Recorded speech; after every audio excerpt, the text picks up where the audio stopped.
हर युग में फर्रुखाबाद था। क्या उस समय भी इसका नाम फर्रुखाबाद ही था? जो पांचाल नगर या कहा जा रहा है, वही फर्रुखाबाद का नाम बदलने की मांग, उन्होंने जिले का नाम पांचाल नगर। यूपी के फर्रुखाबाद का नाम बदलकर पांचाल नगर।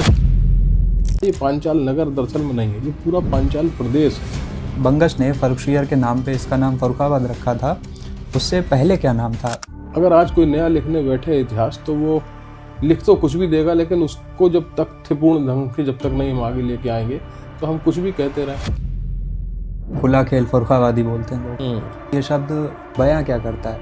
लाला बांधोराम जौहर थे एक शायर, जैसे खरा खेल फर्रुखाबादी या खुला खेल फर्रुखाबादी कह रहे हैं, उनकी वो इतने बढ़िया थे कि आप जिगर थाम के बैठोगे मेरी बारी आई, भांप ही लेंगे इशारा सरे महफिल जो किया, ताड़ने वाले कयामत की नजर है। कि अगर बाहर के लोग उनसे पूछते कि आप कहाँ से रहने वाले हैं या कहाँ से आप बिलोंग करते हैं, तो अगर वो उन्हें बताते कि हम फर्रुखाबाद से हैं, तो ज़्यादातर लोगों को नहीं पता होता है कि फर्रुखाबाद कहाँ पर है। अगर कोई व्यक्ति कोई चीज नहीं जानता है जी। तो ये उसकी कमी है, ठीक। हमारी कमी नहीं।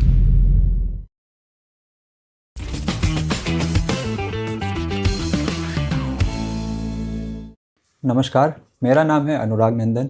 स्वागत है आपका मेरे YouTube चैनल चाय विद बाबू पे। आज का हमारा ये पॉडकास्ट होने वाला है हमारे शहर फर्रुखाबाद के इतिहास के बारे में।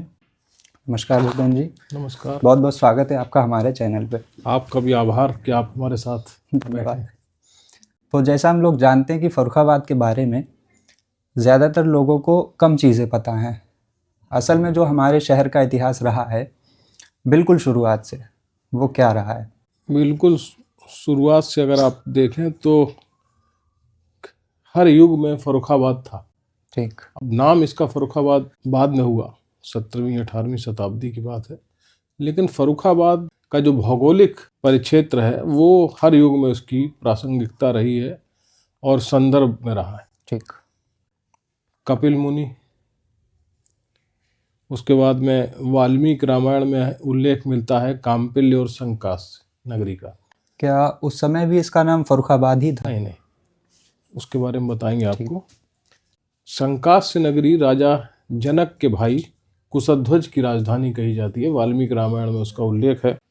तो राजा जनक के भाई कुशध्वज की राजधानी थी, उन्होंने सुधन्वा नाम के एक राजा को हरा के यहाँ राज्य किया, इसका वाल्मीकि रामायण में उल्लेख है। ठीक। राजा ब्रह्मदत्त जो वाल्मीकि रामायण में जिनका उल्लेख मिलता है वो विश्वामित्र से उनके संबंध थे और वो काम्पिल के शासक थे, जिसे काम्पिल भी कहा जाता था। उसके बाद में आप आइए द्वापर युग में जी। तो पांचाल प्रदेश, जो पांचाल नगर या कहा जा रहा है, ये पांचाल नगर दरअसल में नहीं है, ये पूरा पांचाल प्रदेश है, जिसका वर्तमान उत्तराखंड के अहिच्छन से लेके और इधर इटावा के आगे तक जो क्षेत्र हुआ करता। ये पूरा क्षेत्र पांचाल नगर में आता था। नगर क्या, पांचाल क्षेत्र था, पांचाल राज्य था। और इसका जो दक्षिण पांचाल है, इसकी राजधानी काम्पिल थी, जिसके राजा द्रुपद हुए, और एक राजधानी जो उत्तर पांचाल थी उसकी अहिच्छन थी। उसके बाद में ये करीब 5800 साल के लगभग पुरानी बात रही होगी, जो अपना जो कृष्ण का काल है वो इतना ही माना जाता है। उसके बाद में धीरे धीरे कालखंड बदलते रहे और 1716 में फर्रुखसियर जो बंगस पठान था, उसका नाम तो मोहम्मद खां था, तो फर्रुखसियर के नाम पे उसने ये फर्रुखाबाद नगर बसाया। ठीक।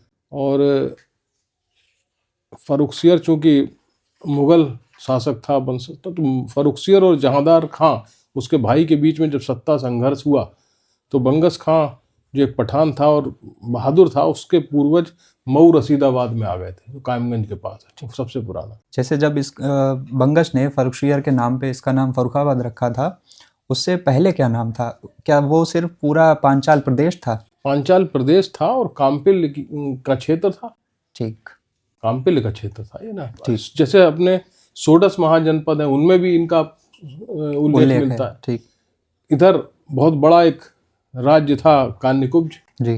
कन्नौज, जिसके राजा हर्षवर्धन थे। ठीक। ठीक। तो यहाँ ये कहा जाता है कि 52 बमटेले क्षत्रिय जो थे उनके गांव को, उसका थोड़ा सा ये कि जब ये यहाँ आया तो जहांदार खां और फर्रुखसियर में जब लड़ाई हुई, सत्ता संघर्ष, तो इसने फर्रुखसियर का साथ दिया बंगस ने। ठीक। पठान जो था मोहम्मद खां नाम था, और फर्रुखसियर की तरफ से विजय हुई। उसके बाद वो यहाँ आया, उसने अपने बेटे के नाम पे कायमगंज बसाया, ठीक। अपने नाम पे उसने मोहम्मदाबाद बसाया। कालका खेड़ा था मोहम्मदाबाद। कभी आप मोहम्मदाबाद से जब बेबर की तरफ बढ़े तो एक राइट हैंड पे एक बड़ा टीला दिखाई पड़ता है। वहाँ उसने कहा कि यहाँ एक किला बनाएंगे या महल बनाएंगे। उसके बाद उसका जो वहाँ का जो मुंशी था उससे उसने कहा हमारे नाम करो, तो नहीं माना, तो उसको मार के वहीं दीवारों में चिनवा दिया। ठीक। ये सब उल्लेख फर्रुखाबाद के गजेटियर में भी मिलते हैं। और उसके बाद जब खबर पहुंची फर्रुखसियर के बाद, वो नाराज़ हुए, तो उसने कहा कि आप हमें ये जगह दे दें तो हम यहाँ पे आपके नाम से बसाएंगे। तो फर्रुखाबाद उसने ये 52 गांव का नाम, उससे पहले अपने साले के नाम पे कासिम बाग एक जगह यहाँ वो बसाया, और यहाँ का वो नवाबी उसको हाथ मिली।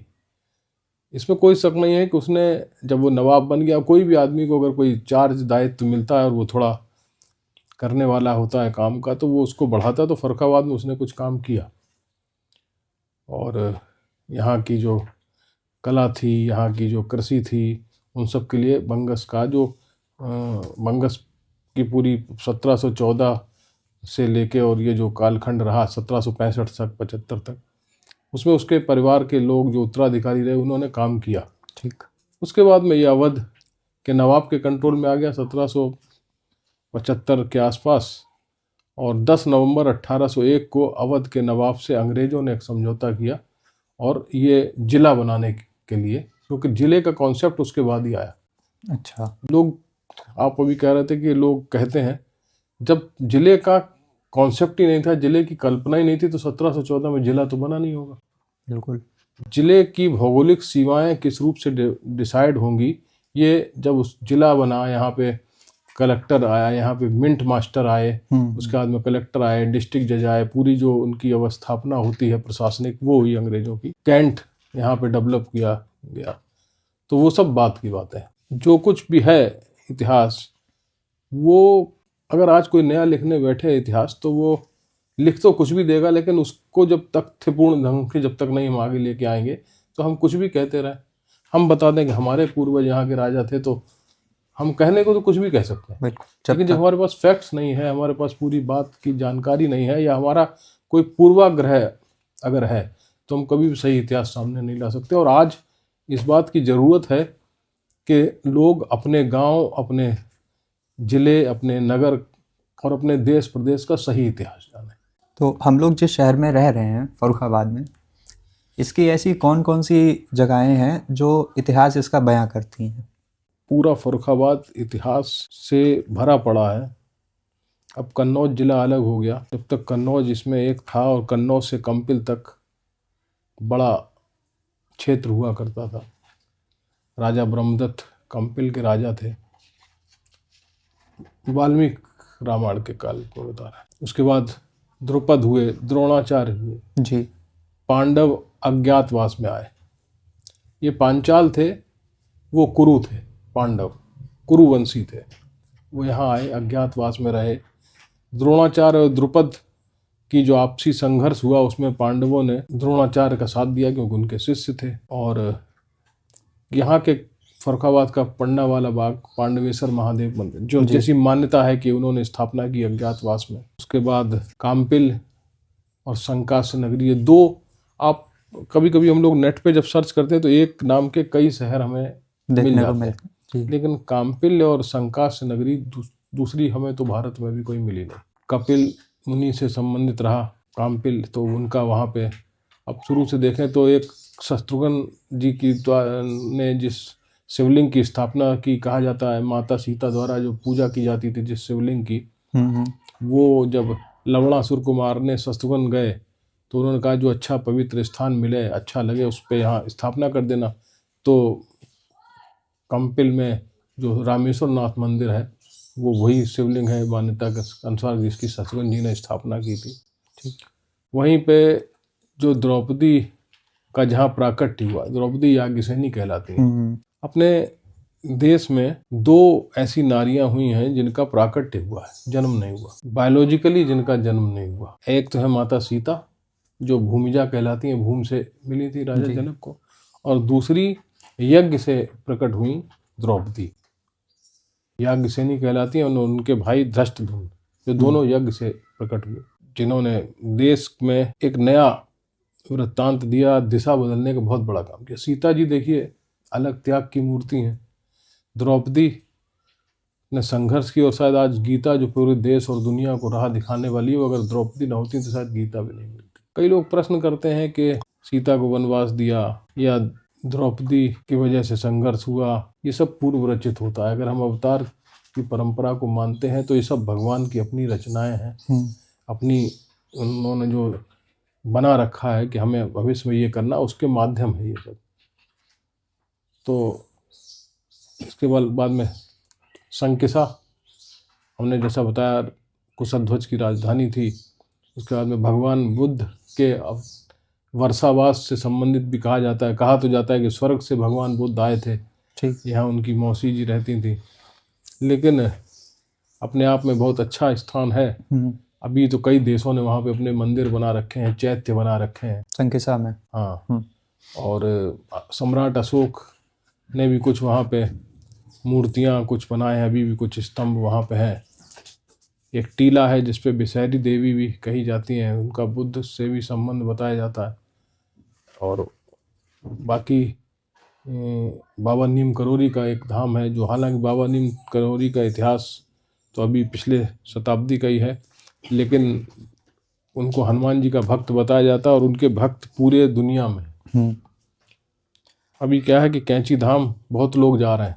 हमारी युवा पीढ़ी, अभी हम पढ़ रहे थे कुछ दिन पेपर में कि 18 से 35 साल के बच्चे बहुत जा रहे हैं बाबा नीम करोली। कल ही परसों पढ़ रहे थे। अभी अपने यहाँ जो मूल जिस नाम से वो विख्यात हैं, जिस प्रतिमा की उन्होंने यहाँ साधना की थी हनुमान जी की, वो यहाँ है, उनकी मूर्ति है। एक सामने एक गुफा कहलाती है, मंदिर के सामने एक जगह गुफा, वहाँ जब महाराज जी नहीं रहे तो एक माई महाराज की भक्त थी जिन्हें उनका आशीर्वाद था। तो जब वो वहाँ आई और मंदिर के आसपास उन्होंने देखा, तो उस जगह के पास जब टहलती गई, वहाँ उस जगह पे जब हाथ रखा तो उन्होंने कहा यहाँ खुदाई करो। तो जो वहाँ पे स्ट्रक्चर दिखाई देता है वो मट्टी हटाने के बाद वो किसी का खेत था, जब हटाई गई तो वैसा ही। तो कहा जाता है कि बाबा सूक्ष्म शरीर में वहाँ जाके वहाँ पे साधना किया करते थे। अच्छा। अभी कभी आप जाएं नीम करोली तो आप बैठें, अगर वाकई में 10-5 मिनट आप बैठें किसी भी स्थान पे, तो आपको आत्मिक शांति प्राप्त होगी। ठीक। अब बाबा जी का अपना है, पूरे देश में उनके कई आश्रम हैं, कई उनके भक्त हैं। अभी अपने जैसा कि मेरी जानकारी है कि अपनी सरकार बहुत काम कर रही है, वहाँ 4 लेन मंदिर तक बनाया जाना है, हवाई पट्टी को डेवलप किए जाने की बात। मतलब ऐसे साधन आजकल के लोगों के पास उतना समय नहीं है, वो चाहते हैं कि सुगमता हो। और फर्रुखाबाद में जितने भी स्थान हैं उनको डेवलप करने के लिए सुलभ साधन चाहिए, यात्रा चाहिए, रुकने की जगहें चाहिए। इस पे काम हो रहा है। इसके अलावा यहाँ श्रृंगी रामपुर है, ऋषि श्रृंग, इसका उल्लेख महाभारत के अरण्य कांड में भी मिलता है कि ऋषि श्रृंग का आश्रम गंगा के तट पे था। ये कहा जाता है कि उन्होंने भगवान राम के जन्म से पहले जो राजा दशरथ ने पुत्रेष्टि यज्ञ कराया था, वो करवाने वाले वही थे। और उनकी तपोस्थली है, उनका एक यहाँ मंदिर है श्रृंगी रामपुर में। श्रृंगी रामपुर में। वहाँ घाट भी बने हैं पुराने, जो कहा जाता है सिंधिया, और कुछ लोग तो कहते हैं कि माता अहिल्या बाई होलकर ने भी बनवाए। लेकिन अभी भी इस बात की कुछ प्रमाणिकता ऐसे मिलती है कि अभी भी जो विभिन्न स्नान पर्व अपने होते हैं, या भिंड मुरैना या राजा सिंधिया का जो क्षेत्र था ग्वालियर साइड से, यहाँ लोग बहुत आते हैं। ठीक। और अपनी कुछ मान्यताएं पूरी होने पे आते हैं, कुछ बच्चों के मुंडन पे आते हैं, कुछ विवाह के बाद कुछ संस्कार होते हैं, कुछ मान्यताएं होती हैं, वो पूरा करने आते हैं। तो वहाँ वो आते हैं, और उस पर भी काफ़ी काम अभी सरकार ने उसको ध्यान दिया है, तो हो रहा है। और वहाँ कुछ हमारे जो आते हैं स्नान करने वाले या जल लेने वाले कुछ भक्तगण, उनके लिए हॉल बना है, कुछ भव्य द्वार बनाए गए हैं, लेकिन बहुत काम करने की ज़रूरत है। अभी जैसा काफ़ी सारे लोगों से ये जानने को मिलता है कि अगर बाहर के लोग उनसे पूछते हैं कि आप कहाँ से रहने वाले हैं या कहाँ से आप बिलोंग करते हैं, तो अगर वो उन्हें बता दें कि हम फर्रुखाबाद से हैं, तो ज़्यादातर लोगों को नहीं पता होता है कि फर्रुखाबाद कहाँ पर है। तो क्या ये जिम्मेदारी हम लोगों की नहीं होती है कि हम फर्रुखाबाद के बारे में चीज़ें जानें और लोगों को भी बताएं कि हम कहाँ से बिलोंग कर रहे हैं? देखिए, ये प्रश्न जब कई बार हमसे भी लोगों ने कहा, हमारे साथ के कुछ लोग बाहर से आए, उन्होंने कहा हम फर्रुखाबाद, तो अगर कोई व्यक्ति कोई चीज़ नहीं जानता है जी। तो ये उसकी कमी है, ठीक। हमारी कमी नहीं। अगर इस फर्रुखाबाद के इतिहास को आप हटा दो, जिनमें अगर कन्नौज को भी जोड़ लें और फर्रुखाबाद को, तो इस देश का इतिहास पूरा नहीं होता। ठीक। अगर कोई व्यक्ति पढ़ा है ढंग से तो उसने कभी ना कभी ये भी पढ़ा होगा कि द्रौपदी कहाँ पैदा हुई थी, राजा हर्षवर्धन कहाँ थे जो हर साल कुंभ में जाके अपना सब कुछ दान कर आते थे। अगर किसी ने फाहियान और हुएनसांग को पढ़ा है तो उनकी यात्राओं में इन फर्रुखाबाद। दोनों स्थानों के विवरण हैं। ठीक। एलेक्जेंडर कनिंघम जो आर्कियोलॉजिकल सोसाइटी ऑफ इंडिया के फाउंडर थे, जी। उन्होंने अपने बुक्स में यहाँ आए खुदाई करवाई। तो महादेवी वर्मा, आचार्य वचनेश मिश्र जो 18 साल की उम्र में राजा साहब काला काकर के गुरु बन के चले गए। तो हम तो हमारे जो कुछ संपर्क संबंध के लोग हैं, मित्र हैं, सीनियर हैं, चेन्नई में भी जब उनसे हिंदी की बात करते हैं तो कहते हैं अच्छा वही फर्रुखाबाद जहाँ महादेवी वर्मा पैदा हुई थी। तो इसकी तो बहुत चिंता करने की ज़रूरत नहीं कि सामने वाले नहीं जानते हैं। हम तो बाराबंकी भी जानते हैं और कोयम्बटूर भी जानते हैं और त्रिची भी नाम हमने सुना।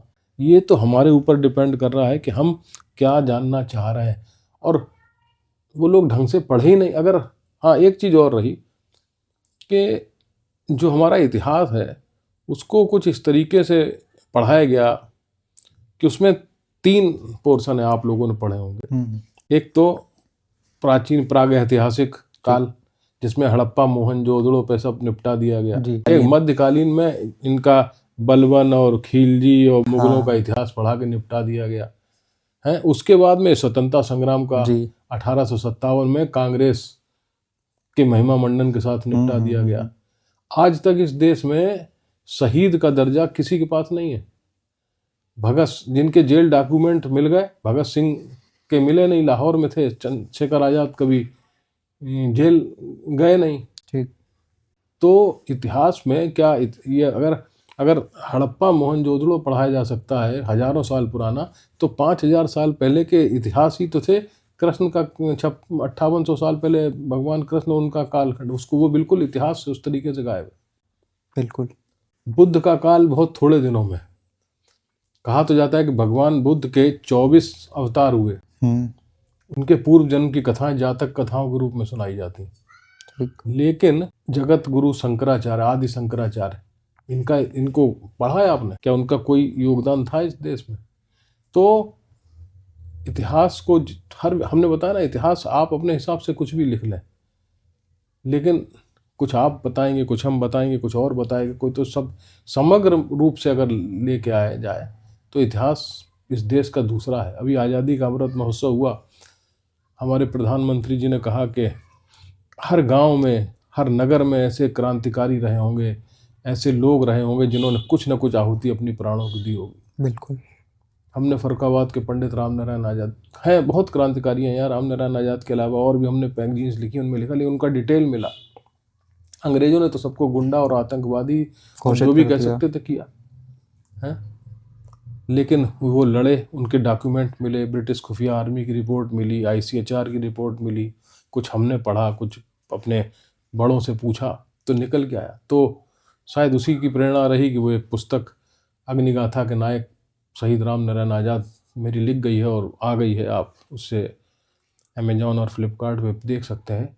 और कोशिश की है कि ईमानदारी के साथ, क्योंकि अगर हम अपने काम में, अपने लेखन में, अपने अध्ययन में ईमानदारी नहीं रखेंगे तो हम न तो इतिहास के साथ न्याय कर पाएंगे, न भविष्य के साथ न्याय कर पाएंगे। अगर आज हमारे देश में गांधी जी की इम्पोर्टेंस है, नेहरू की है, तो उतनी ही बाबा साहब अम्बेडकर की है, उतनी ही भगत सिंह की है, उतनी ही चंद्रशेखर आज़ाद की, और भी जो लोग आते गए आगे या पीछे, उनकी सबकी है। समग्र रूप से, ये नहीं कि हम अगर एक को मानते हैं तो फिर बाकी सब हमारे लिए, ऐसा नहीं होना चाहिए। अगर आज के यूथ को फर्रुखाबाद के बारे में जानना हो तो वो शुरुआत कहाँ से करे, कि इसका इतिहास, वो कहाँ से इतिहास पढ़े और कैसे सारी चीज़ों के बारे में जाने? बहुत कठिन प्रश्न है। एक तो आज के यूथ की और जो बच्चों की जो आदत हो गई वो अपने बड़ों के साथ ना बैठने की हो गई है। ठीक। हमें अपने बड़ों के साथ बैठने में, हालांकि कई पीढ़ियों में ऐसा रहा कि पिता पुत्र की एक दूरी रही, लेकिन अगर हम ये इस मूल मंत्र को समझ लें कि अगर हम अपनी पिछली पीढ़ी के साथ बैठ पा रहे हैं, कुछ समझ पा रहे हैं, तो कुछ ना कुछ चीज़ें तो हमें मिलेंगी। हमें कहाँ से मिली जानकारी?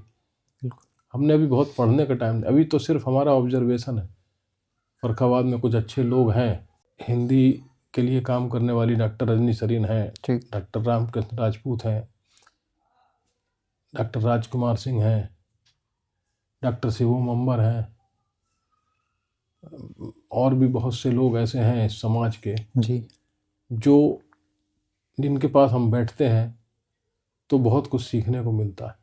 आप यहाँ तक कि आप अपने ही पिता के पास बैठें और पूछें, बात कभी छिड़ जाए तो वो कुछ ना कुछ तो पुरानी बातें बताएंगे और फिर बात से बात निकलती है। बिल्कुल। अभी हमारी जो पंडित राम नारायण आज़ाद के ऊपर पुस्तक आई, इसके बाद अगली पुस्तक फर्रुखाबाद तबला घराना के ऊपर हम लिख गई है। ठीक। अभी नेट पे अगर आप सर्च करोगे तो दुनिया में अगर 100 लोग तबला बजाते हैं तो 50% लोग फर्रुखाबाद तबला घराना से ताल्लुक़ रखते हैं। 50%। और बाकी भी लोग कहीं ना कहीं अपनी जो उनकी गतें कहलाती हैं, धुन को गत कहते हैं, तो उसमें कहीं ना कहीं फर्रुखाबाद तबला घराने को इस्तेमाल करते हैं। ठीक। 11वीं शताब्दी से शुरू हुआ। आकाशा नाम का एक राजपूत था जो बाद में ईरानी बस्ती के लोग आते थे, गाते बजाते थे, तो वो जाके सुनता तो उसे अच्छा लगा, तो उसने वहाँ ज़्यादा फ्रीक्वेंसी बढ़ा दी। जब वो वहाँ से जब चले वो कबीलाई लोग, क्योंकि पहले आपको मालूम है व्यापार होता था, वस्तु विनिमय हुआ करता था, तो वहाँ के लोग आते थे अपना सामान लेके, यहाँ से मसाले ले जाते थे, यहाँ का और जो चीज़ें थी ले जाते थे। तो आकाशा का इतना मन उनके साथ लगा कि फिर उसने अपना वो छोड़ दिया परिवार और उनके साथ चल पड़ा। फिर वो मीर आकाशा कहलाने लगे। फिर उनकी शादी हुई। कुछ उन्होंने मृदंग जो हुआ करता था, मृदंग दोनों हाथों से बजता था। ठीक। और दूरी थोड़ा लंबा होता था ढोलक से ज़्यादा, तो उसको काट के तबला बनाया गया बीच, और कुछ धुनें कुछ गतें तैयार की गई। धीरे धीरे धीरे धीरे करके वो आगे बढ़ता गया। अब आप समझिए कि फर्रुखाबाद तबला घराना के लोग 13वीं 14वीं शताब्दी में फर्रुखाबादी शब्द इस्तेमाल करते थे, 14वीं 15वीं। ठीक। और हाजी विलायत अली खां साहब जो आए, फर्रुखाबाद आए, उन्हें यहाँ का इतना अच्छा लगा भौगोलिक स्थिति कि उन्होंने यहाँ बसने का निर्णय लिया। और बहुत अच्छे व्यक्ति थे, कई बार हज करने गए थे। उन्होंने फर्रुखाबादी तबला घराना की नींव रखी और लेके अपने आगे बढ़े, नई नई धुनें, नई नई गतें। और ऐसे व्यक्ति वो थे कि वो कहते थे कि हम जहाँ रह रहे हैं उसी को खुदा की मेहर मानते हुए उसी की सेवा करना। आज भी उनके शिष्य पूरे देश में हैं, लेकिन फर्रुखाबाद में लोग फर्रुखाबाद तबला घराना नहीं जानते। आचार्य ओम प्रकाश मिश्र कंचन जी जो भारतीय पाठशाला में थे, उन्होंने बड़ा काम किया। ललन पिया ठुमरी सम्राट कहे जाते हैं, वो फर्रुखाबाद के थे। तो हाजी विलायत अली और ललन पिया अकेडमी कंचन जी ने बनाई, आजकल जिसे विद्या प्रकाश दीक्षित जी चला रहे हैं आगे। तो वो चीज़ भी हमें आगे लानी है, क्योंकि जब हम लोग बहुत कान फोड़ू संगीत सुन लेते हैं तो हमें जो हमारा पुराना शास्त्रीय संगीत है बड़ी राहत देता है। कभी आप बैठ के सुन देखना, उससे आप थोड़ी देर में उब जाओगे, उसको लगातार सुनते रहोगे पुराने पाश्चात्य संगीत को, स्थिरता बनी रहेगी। और सरकार भी चाह रही कि हमारी पुरानी चीज़ें जिंदा रहें। हमारी क्या लोक संस्कृति है, लोक कलाएं हैं। पहले जब हमने इंटेक के साथ काम किया तो उन्होंने हमसे पूछा क्या कोई लोकगीत गाए जाते थे, लोक कलाएं थी फर्रुखाबाद में? तो हमने कहा कि समझ में नहीं आया। फिर अभी गंगा जी को पहरावन पहनाते हैं लोग। हाँ। इस एंड से उस एंड तक नाव से, एक यहाँ पकड़ के खड़ा हो जाता है, उधर नाव से जाते हैं। ठीक। और महिलाएं गाना गाती हैं। ठीक। 16 श्रृंगार गंगा मैया को चढ़ाया जाता है, उस पर गाने गाते हैं। वो लोकगीत है। पहले हमने देखा, फिर याद कर देखिए, कोई काम जब आप करना शुरू करते हो तो फिर कुछ चीज़ें रिकॉर्ड, जैसे आपने कहा हमारे युवा पीढ़ी कैसे जाने तो वो क्या है कि आप अपने पिताजी के साथ बैठेंगे, फिर उनके 2-3 और मित्र साथ में बैठ जाएंगे, फिर वो बातें पीछे होती चली जाएंगी। लोग गांव में चक्की पीसती थी महिलाएं, तो भी गाना गाती थी। ठीक। किसान जब खेत जोतता था तो अपना गाना गाता जाता था। अमीर खुसरो यहीं फर्रुखाबाद, कायमगंज और एटा के पास पटियाली है, वहाँ के थे। उन्होंने बहुत कुछ लिखा, तो उसका सबका प्रभाव अपने क्षेत्र पे था। तो ये सब चीज़ें धीरे धीरे विलुप्त होती जा रही हैं, और उसकी जिम्मेदारी बड़ों की है। बच्चों की इतनी है कि बड़ों की बात मान लें, खाली मोबाइल में टाइम बर्बाद करें, पर कुछ थोड़ा बहुत बड़ों की बात मान लें। हमने तो जो सीखा अपने बड़ों से ही सीखा। एक शब्द काफ़ी प्रचलन में रहता है जिसे खुला खेल फर्रुखाबादी बोलते हैं लोग। तो इसकी शुरुआत कैसे हुई थी? ये शब्द बयां क्या करता है? देखो, अलग अलग तरीके से लोग इसकी अलग अलग व्याख्या करते हैं। हमने बताया ना, फर्रुखाबादी शब्द तो 13वीं-14वीं शताब्दी में फर्रुखाबाद तबला घराना वाले लोग अपने सरनेम में लगाते हैं। फर्रुख क्या मतलब होता है? साफ सुथरा, स्पष्ट। ठीक। फर्रुख शब्द का अर्थ है। ये किसी धर्म या जाति से बिलोंग नहीं करता है। देखो, भाषा का ऐसा रहा कि भाषा इस देश में हर कालखंड में अलग अलग रूप बदलती रही। ठीक। जब तुलसीदास जी ने रामचरितमानस अवधि में लिखी तो संस्कृत वालों ने उसका विरोध किया। उसके बाद जब मुगल आए तो मुगलों ने अपनी, वो पढ़े लिखे नहीं थे, अकबरनामा, बाबरनामा और ये सब जो लिखाए गए, ये उस टाइम के गजेटियर हैं जो यहीं के लोगों से लिखा है। ये अपने एक आध जो लोग पढ़े लिखे लाए होंगे, उन्होंने लिखे। हाँ। उसके बाद में उर्दू आई। ठीक। मुंशी प्रेमचंद पहले उर्दू में ही लिखते थे, जो हिंदी के सम्राट। फिर हिंदी पे हमारे भारतेंदु हरिश्चंद्र और इन सब के बाद काम हुआ।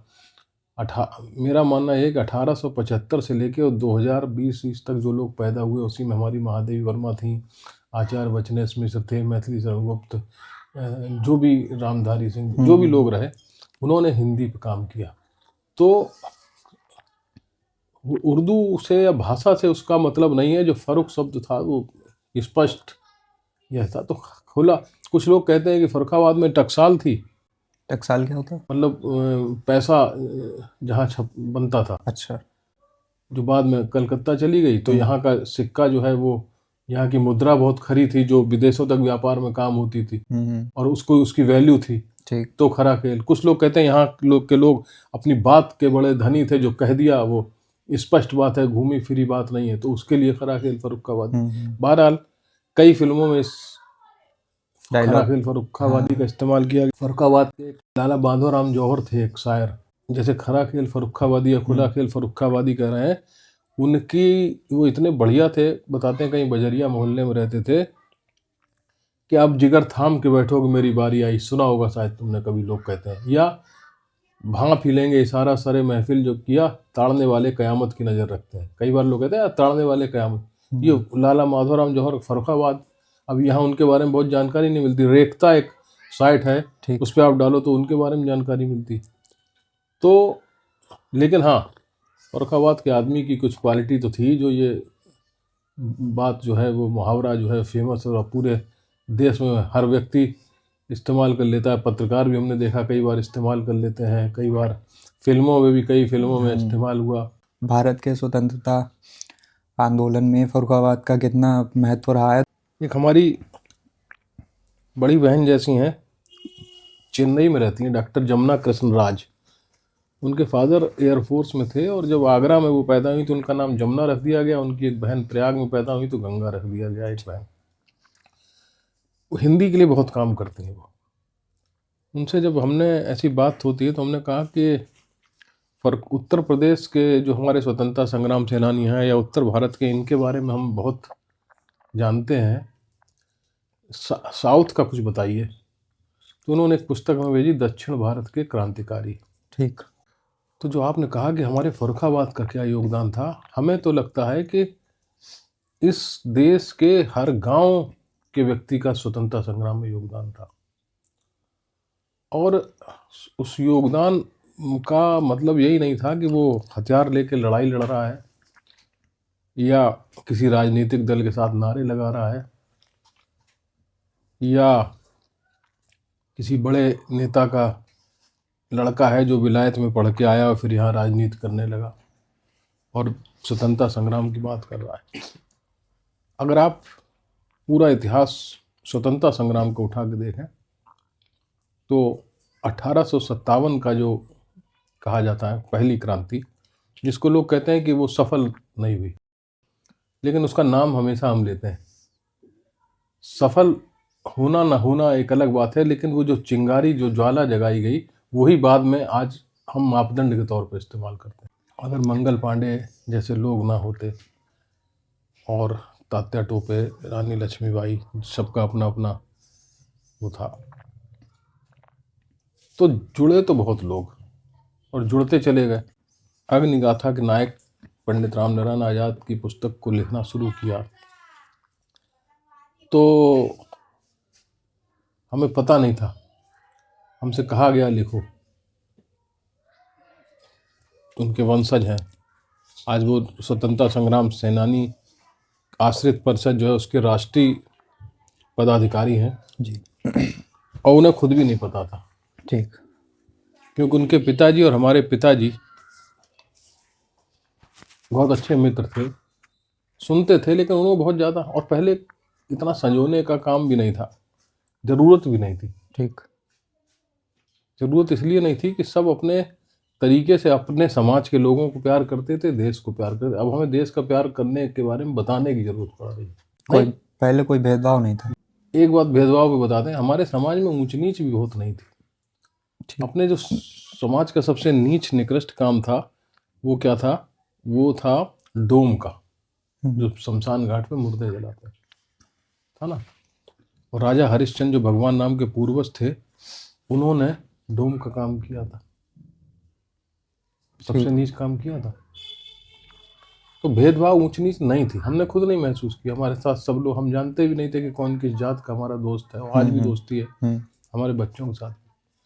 तो जब वो किताब लिखना शुरू किया तो फर्रुखाबाद को जानने समझने के लिए बहुत कुछ पढ़ना पड़ा। ठीक। क्योंकि अगर आप अच्छे वक्ता हैं तो उससे पहले अच्छा श्रोता बनना पड़ेगा, और अच्छे लेखक हैं तो उससे पहले अच्छा पाठक बनना पड़ेगा। तो जब उस पुस्तक को पढ़ना शुरू किया तो कुछ ब्रिटिश खुफिया आर्मी की रिपोर्ट, कुछ और पेपर, दस्तावेज, अलग अलग मैगजीन्स में बहुत कुछ मिलता था। यहाँ डॉक्टर ब्रह्मदत्त अवस्थी जी थे, बड़े संघ के स्वयंसेवक थे, विश्व हिंदू परिषद के बहुत ही विद्वान योग थे। उन्होंने भी उनके बारे में लिखा राष्ट्र धर्म में। डॉक्टर कैसर खां जो एक मोहम्मदन थे, कम्युनिस्ट पार्टी से जुड़े थे, गोवा मुक्ति आंदोलन, उन्होंने भी उनके बारे में लिखा। ठीक। तो किसी व्यक्ति के बारे में जब अलग अलग विचारधाराओं के लोग लिख रहे हैं तो इसका मतलब है कि उस व्यक्ति में कुछ था, कंटेंट था। बिल्कुल।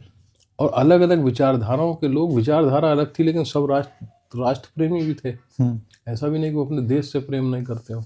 एक संस्था थी माँ त्रिवेदी, ठीक, गेंदालाल दीक्षित, उन्होंने भी एक दूसरा 1857 जैसा किया। जब 1914-15 के आसपास जब प्रथम विश्व युद्ध हुआ तो उन्होंने सोचा कि अभी अंग्रेज सब उसमें बिजी हैं, तो हम लोग एक बार फिर वैसी क्रांति करें जैसी 1857 हुई थी।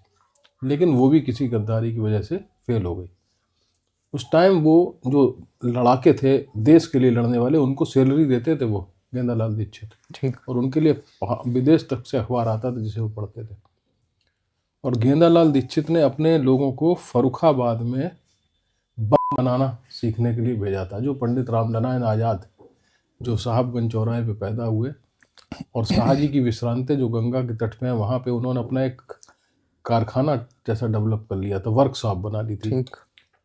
मणिनाथ बनर्जी, सचिन नाथ सान्याल, मणिनाथ बनर्जी तो यहाँ जेल में, उनकी डेथ हुई सेंट्रल जेल में। सचिन नाथ सान्याल यहाँ आए, कई बार आए, उनकी दोस्ती थी। राम प्रसाद बिस्मिल रहने वाले तो वो मुरैना के थे, तोमर थे बेसिकली वो। ठीक। उनकी बहन मैनपुरी जिले में ब्याही थी, कोसमा गांव में, तो वो मैनपुरी जाते थे। तो वो माँ त्रिवेदी का जो प्रथम वो हुआ, जो उनका जो फेल हुआ विद्रोह, मैनपुरी षड्यंत्र केस के नाम से जाना जाता है वो। ठीक। तो उसमें भी उनका नाम था। तो वो जब शाहजहाँपुर में रहते तो उनके फादर, तो शाहजहाँपुर से जब फर्रुखाबाद जाते तो विश्रांत घाट पे उनका रुकना होता था। इसके अलावा सुभाष चंद्र बोस ने लोगों को यहाँ भेजा बम बनाना सीखने के लिए। तो पूरी जो एक टीम थी पंडित रामनारायण आज़ाद की, वो यहाँ से ट्रेंड करके भेजते थे और खुद भी उन्होंने कई बार गिरफ्तारियाँ दी, इनके जेल के डॉक्यूमेंट मिलते हैं। तो बड़ा योगदान था। वो पुस्तक आप पढ़ेंगे 50 साल का और उससे पहले से थोड़ा सा उठाते हुए आपको इम्पैक्ट पता चलेगा कि क्या योगदान था, प्रथम विश्व युद्ध का क्या इफेक्ट था, द्वितीय विश्व युद्ध का क्या। 1931-32 में जब गांधी इरविन समझौता हुआ जी, उसके बाद में आपको कोई बड़े क्रांतिकारी का नाम नहीं मिलेगा। आप देख लीजिए इतिहास उठा के। ठीक। कांग्रेस प्रोमिनेंट होती चली जा रही थी और कांग्रेस के नेता ही बढ़े चले जा रहे थे। इन सब लोगों को, और क्या तो क्या 15 साल इस देश में कोई क्रांति की बात की नहीं गई थी क्या? बिल्कुल की गई होगी। तो कहाँ है वो सारे नाम? अभी मिल रहे हैं गांव गांव। उन्हीं में से बहुत सारे लोग हैं रामनारायण आजाद जैसे। भारतवर्ष के किस मूवमेंट में यहाँ का योगदान नहीं रहा? आप ये बता सकते हैं कि चाहे वो गीता मिलनी हो या कपिल मुनि का सांख्य दर्शन हो, भगवान कृष्ण ने गीता में कहा है कि सिद्धों में कपिल मैं ही हूँ। उनकी तपोभूमि यही है काम्पिल। ठीक। वृक्षों में पीपल में हूँ, नदियों में गंगा में हूँ। तो ये कपिल में हूँ। कृष्ण यहाँ स्वयं आए, इसके प्रमाण है। पांडवों के साथ अज्ञातवास में आए। यहाँ पे जो धौम्यगिरी का एक कहा जाता है, धौम्यगिरी दर्शन में धौम्य ऋषि आश्रम है। ठीक। वहाँ पे युधिष्ठिर को सूर्य ने अक्षय पात्र दिया था। महाभारत में इसका उल्लेख अरण्य कांड में। और वो अक्षय पात्र वो था, आपने सुना होगा, दुर्वासा ऋषि जब आए, उनका भूख लगी उनके कई हजार शिष्यों के साथ, तो कृष्ण जी यहाँ आए। द्रौपदी परेशान हो गई, खाना खत्म हो गया, तो उन्होंने एक अन्न का दाना बचा मुंह में डाला तो सब के पेट भर गए जी। तो वो यही है क्षेत्र। आरुणी उद्दालक का क्षेत्र खुदागंज के पास है, ये आश्रम है। आरुणी उद्दालक और जिनसे संबंधित नचिकेता हुए, जिनका यम नचिकेता संवाद है, उनका भी स्थान यही है। ऋषियों की तपोभूमि है। अगर किसी के जानने की इच्छा हो तो वो जाने, और हम तो कह रहे हैं, हम तो थोड़ा बहुत जानते हैं, वो अपना और शोध करे और ये था या नहीं था ये इसको सिद्ध करे। अगर हम लोग कुछ प्रमाण देते हैं अपने शहर के बारे में तो तर्क करने वाले काफ़ी लोग मिल जाते हैं। हाँ, मिलना चाहिए। कुतर्क करने वाले ना, हाँ। तर्क करने वाले हों। कुछ लोग, अभी बहस चल गई साहब, नाम बदलने वाली, या बंगस पठान मोहम्मद खान जिनका नाम था, वो इस पूरे कालखंड का एक हिस्सा था। ठीक। उसको हम इस फर्रुखाबाद की हिस्ट्री को अगर हम न लिखेंगे और हम कहेंगे साहब हम किसी एक वाद की तरफ से लिख डालेंगे, तो हम अगर वो 50 साल नहीं रखेंगे मोहम्मद खान, तो वो भी न्याय नहीं होगा, वो भी अन्याय होगा। ठीक। अगर वो थे तो थे। तो इसी तरीके से ये लोग ये क्यों नहीं मानते कि पहले भी कुछ था? हाँ, तो ये तो कुतर्क वाली बात हो गई। बिल्कुल। हम तो मान रहे थे, काम भी किया उन्होंने। यहाँ पे फर्रुखाबाद में जो कुछ भी काम हुए और उनके कालखंड में जो काम हुए उनको हम मानते हैं, वो उन्हीं और ने मानना करवाए। चाहिए। ऐसा नहीं है, बहादुर था, करने वाला था, ये है कहानी। तो हमारा इस बात का इन लोगों के साथ हमारा जो आपसे कहें तर्क करें, स्वागत है कि वो नया शोध करें, वो सिद्ध करें कि नहीं। हम कह रहे हैं ये है और इस रेफरेंस के साथ में है, वो ये सिद्ध करें। नहीं है तो शायद कोई नई चीज़ निकल के आए। क्योंकि पहले कहा जाता था कि साहब हड़प्पा सिंधु घाटी सभ्यता पुरानी, अभी एक हरियाणा में एक जगह राखी गढ़ी मिली, वो उससे भी पुरानी सभ्यता मानी जा रही। तो कहने का मतलब ये है कि नई शोध और नई चीज़ें आनी चाहिए। और इतिहास, एक कार्यक्रम में थे, उसमें योगी जी ने कहा था कि अतीत का भटका वर्तमान का त्रिशंकु बन जाता है। अगर आप ये नहीं समझोगे कि आप कौन थे, तो आप कभी आगे चल के बहुत मजबूती से खड़ा नहीं हो पाओगे। तो आपने अभी तक जितनी भी ये सारी चीज़ें पढ़ी और फर्रुखाबाद के बारे में अभी तक जितना भी आपने जाना, आपको ये लगता है कि इस शहर की कुछ ऐसी कहानियां हैं जो आगे भी पहुंचनी चाहिए या और जगह भी पहुंचनी चाहिए, जो सिर्फ यहीं तक सीमित रह गई हैं? बिल्कुल है। जैसे आज कैंची धाम में लोग जा रहे हैं, हाँ, यहाँ उस तरीके से नहीं आ रहे। विराट कोहली जिस दिन से कैंची धाम गए, युवाओं की संख्या वहाँ जाने वालों की आगे बढ़ गई। यहाँ भी बुलाने का प्रयास यहाँ होना चाहिए। जैन जो हमारा धर्म है, मत है, उसके 13वें तीर्थंकर भगवान विमलनाथ, उनका जन्म के साथ 4 कल्याणक उनके यहीं हुए फर्रुखाबाद में। कितना महत्वपूर्ण है। उससे कहा, जैन धर्म ग्रंथों के अनुसार ये भी है कि इसकी रचना स्वयं इंद्र ने की थी, कामपिल्य की, और ऋषभ देव ने अपना यहाँ उपदेश दिया था। चरक संहिता का यहीं लिखा जाना माना जाता है।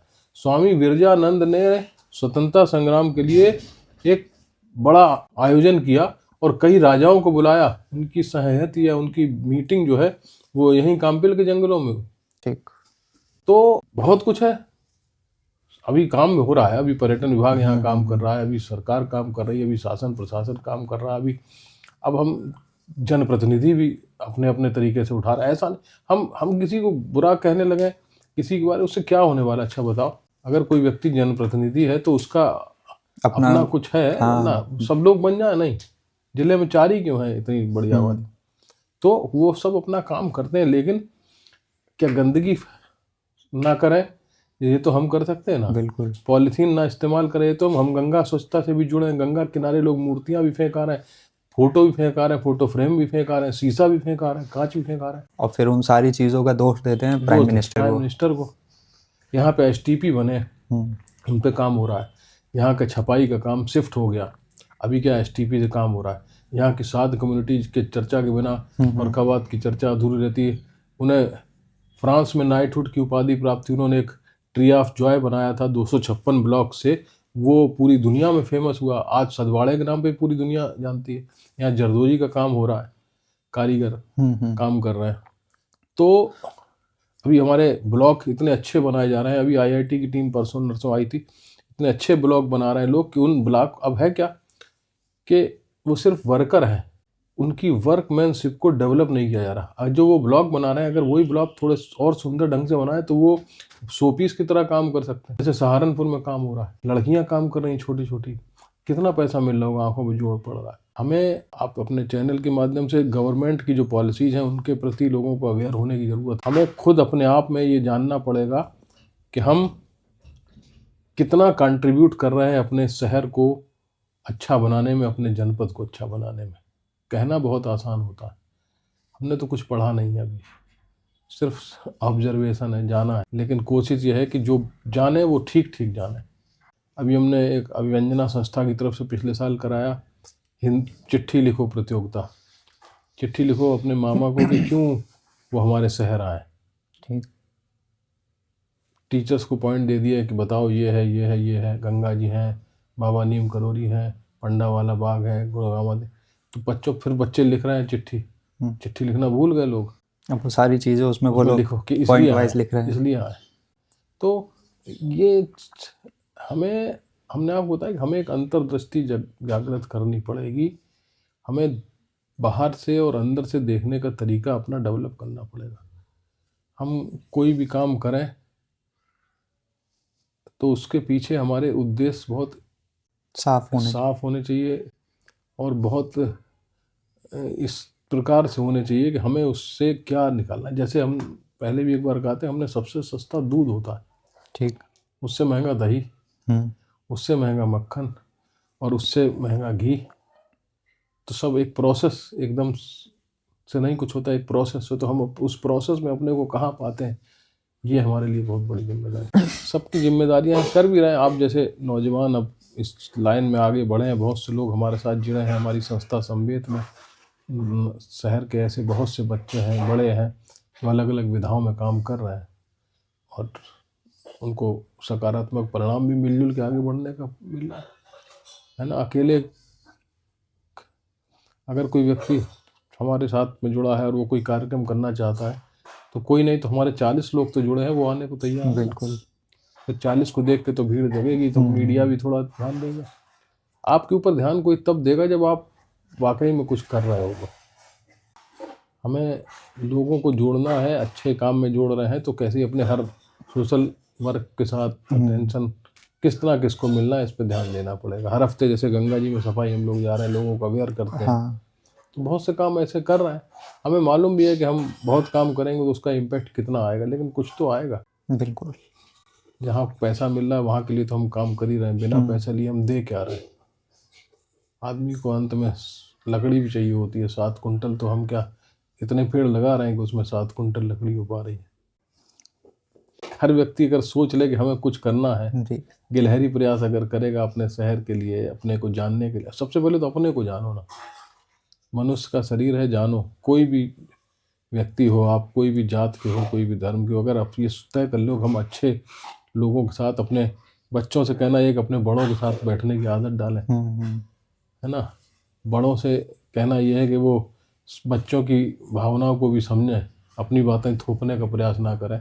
बहुत सी चीज़ें अच्छी होकर निकलेंगी आगे। बहुत बहुत धन्यवाद भूपेंद्र जी हमारे साथ जुड़ने के लिए। धन्यवाद।